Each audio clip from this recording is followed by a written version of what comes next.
আমাদের নাটক সিনেমায় একমাত্র বন্ধু রাষ্ট্র হিসাবে যাকে আমাদের সাথে পরিচয় করিয়ে দেওয়া হয়েছে তাকে আসলে আমরা কিভাবে দেখছি?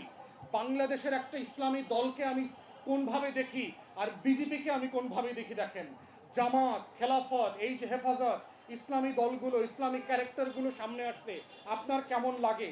আর বিজেপির মোদি, অমিত শাহ, হেমন্ত আর শুভেন্দু, দিলীপ ঘোষকে দেখলে আপনার কেমন লাগে?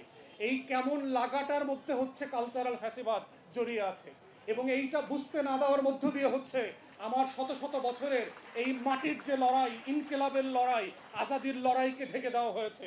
এজন্য বারবার রক্ত দিতে হয়। কিন্তু প্রশ্ন হচ্ছে, বাংলাদেশের পলিটিক্যাল ক্রাইসিস হচ্ছে এদেশের অধিকাংশ রাজনীতিবিদরা হচ্ছে প্রপার মানে শিক্ষিত গণ্ডমূর্খ, যারা পলিটিক্যাল হিস্ট্রি জানেন না, কালচার বোঝেন না, জাতির মুক্তির লড়াই জানেন না, জাতীয়তাবাদী রাজনীতিটা কি, এই ভূখণ্ডের মাটির চৈতন্য জানেন না, এই ভূখণ্ডে কাকে নায়ক কাকে খলনায়ক বানানো হচ্ছে, কে বানাচ্ছে, কি কারণে বানাচ্ছে, সেই জিনিসটা যখন বোঝা হয় না, এই না বোঝার মধ্য দিয়ে আপনারা দেখেন সাডেনলি নাহিদকে বাদ দিয়ে তারেক রহমানকে এক দফার ঘোষক বানানোর চেষ্টা। এইটা হচ্ছে কালচারাল ফ্যাসিবাদ। পার্থক্যটা যেটা হচ্ছে যে ৭২ থেকে ৭৫-এ আপনি গণকণ্ঠ, হক কথার পত্রিকা, রক্ষী বাহিনী পাঠায়া পুরা পত্রিকা সকালবেলা আইনা জ্বালায় দিতে পারছেন।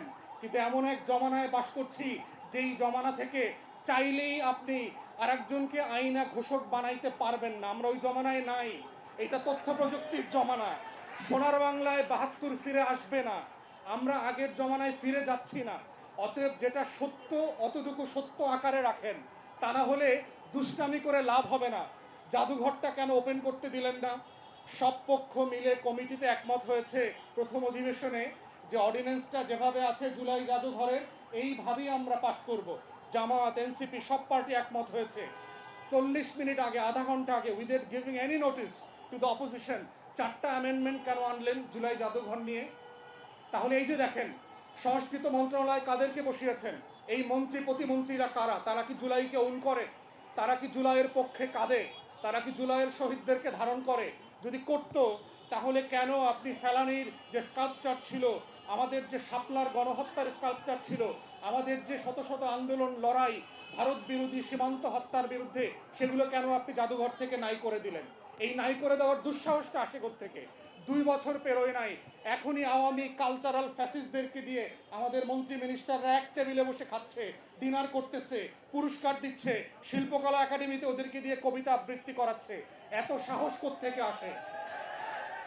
একটা জিনিস মাথায় রাখতে হবে, জুলাই নিয়ে খেলনার বাস্তবতায় আমরা নাই।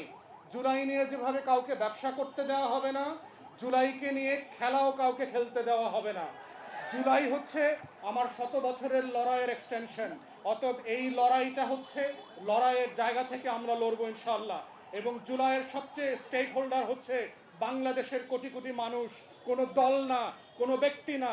জুলাই কোনো ব্যক্তিকে নায়ক বানায় নাই, জুলাই শুধু খলনায়ককে চিহ্নিত করে দিয়েছে।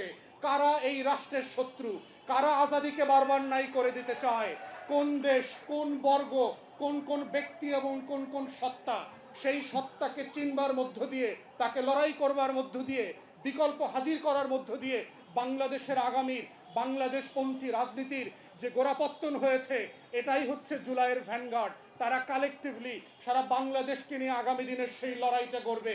তাই ইনকিলাব মঞ্চকে আমরা ধন্যবাদ জানাচ্ছি এবং আহ্বান জানাচ্ছি দেশবাসীকে নিয়ে পাড়ায় পাড়ায়, মহল্লায় মহল্লায় তরুণদের কাছে আমাদের এই ইনকিলাব এবং আজাদির চৈতন্যকে নিয়ে চলে যেতে হবে এবং বুঝাইতে হবে এই রাষ্ট্রের স্বাধীনতা, সার্বভৌমত্ব রক্ষা করবার একমাত্র শর্ত হচ্ছে ভিজিলেন্সি। যখন কালেকটিভলি অ্যাজ এ নেশন আমরা ভিজিলেন্ট থাকবো, পাহারাদার থাকবো, আমাদের সীমান্তে যেভাবে বাবুল কাস্তে হাতে নিয়ে হাজার হাজার লোক বিজিবি জওয়ান এবং সদস্যদের সাথে সীমান্ত পাহারা দিচ্ছে, আমরাও বাংলাদেশের কেন্দ্র থেকে পেরিফেরি পর্যন্ত প্রত্যেকটা পাড়া মহল্লা আজাদির জন্য পাহারাদার হয়ে যাব, সিপাহী হয়ে যাব, বরকন্দাজ হয়ে যাব ইনকিলাবের পক্ষে। সেই লড়াই চলছে এবং চলবে। ইনকিলাব যুগে যুগে আজাদির আকারে হর্ষদ মোহানির কণ্ঠ থেকে বিভিন্নভাবে বিভিন্ন ফর্মে আসবে এবং সেই আশার লড়াইয়ের নাম হচ্ছে বাংলাদেশ জিন্দাবাদ।